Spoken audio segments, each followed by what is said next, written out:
So I've been thinking a lot about VSM, value stream management in GitLab, and I think there's a couple of things I wanted to explore.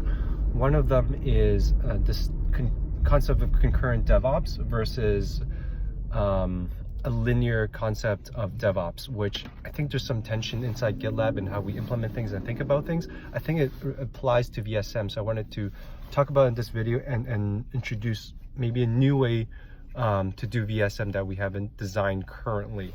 So with concurrent DevOps, or maybe let's start with traditional waterfall style project management and software delivery. It's very linear. There's stages, and it doesn't promote a lot of collaboration, and we know all the problems of that. And then so the iterations there is that 10 years ago or 20 years ago, whatever, there was Agile as an evolution beyond waterfall, and then beyond Agile, now there's Agile DevOps, or applying the concepts of Agile beyond software development, but really software delivery, like involving ops, so really DevOps. So that's clear. And so one salient point with Agile DevOps is the concept that it's not really about stages, right? It's not really about waterfall, the individual stages. Yes, there are stages in the sense that people often use stages, but in reality, people increasingly so are not really saying that it's development time now, I'm only going to do development and do nothing else. There's this concept of shift left. There's security that's supposed to be security stakeholders that should be involved earlier, same with quality and so on and so forth. So it's all about events, things happening in events and transactions, as opposed to individual stages.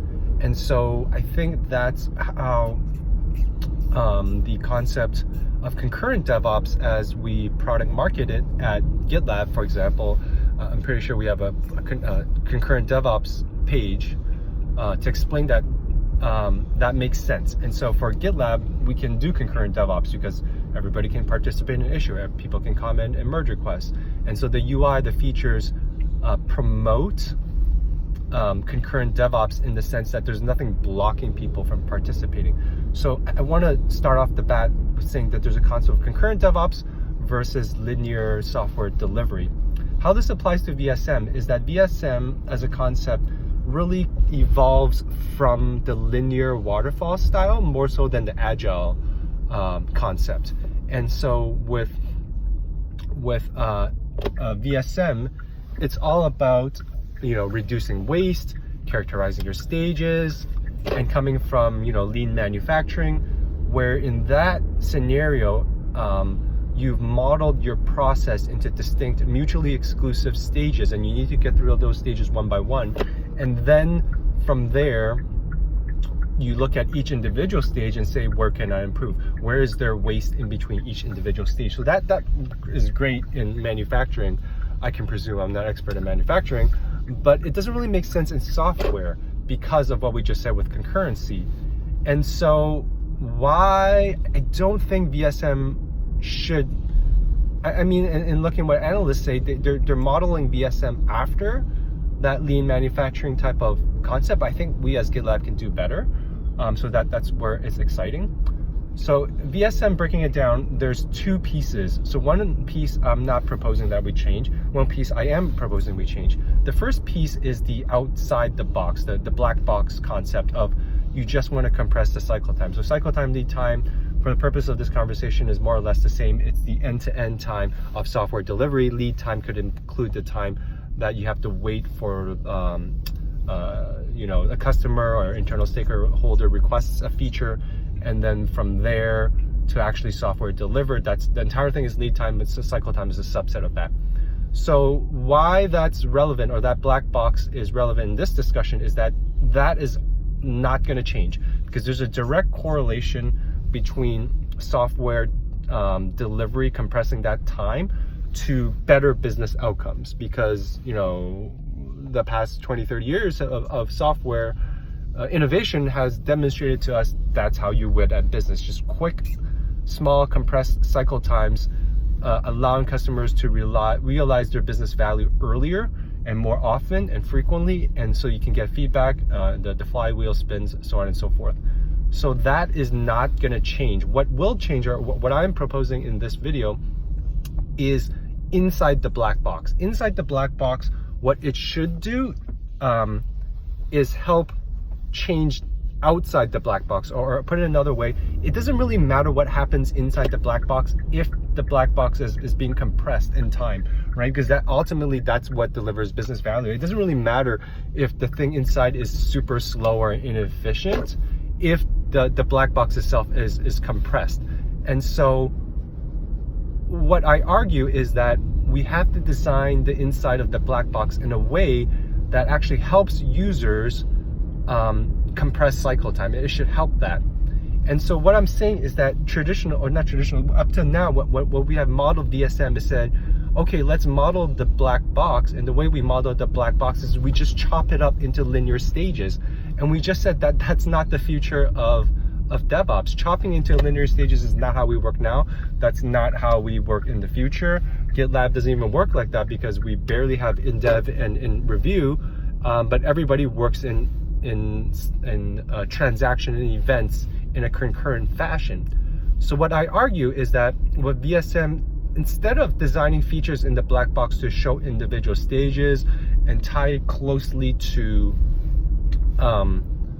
workflow stages, let's not do that. Let's not tie workflow stages with the inside of the black box of VSM. Workflow stages, I think, is still important, but I actually think the industry will move away from that agile workflow board. I think it will be more toward a Kanban style where you just pick what's most important and you work on it next in a concurrent DevOps fashion. So specifically, I don't think VSM, we should be worried about workflow stages and tying that to VSM, because if we do, that actually ties us down. Instead, we should surface events and allow customers and users of GitLab in the VSM context to define events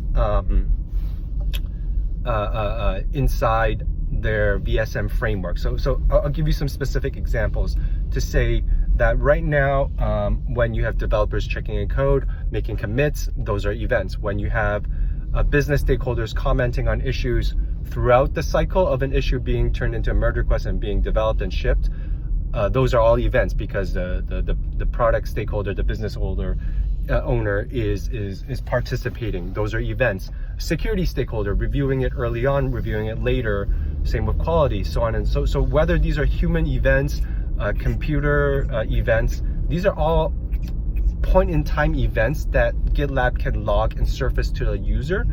And then the feature would be built, or interesting features would be, for example, you go to review your VSM cycle time, and in the past month it's increased by 50%, and that's terrible, and you want to find out why.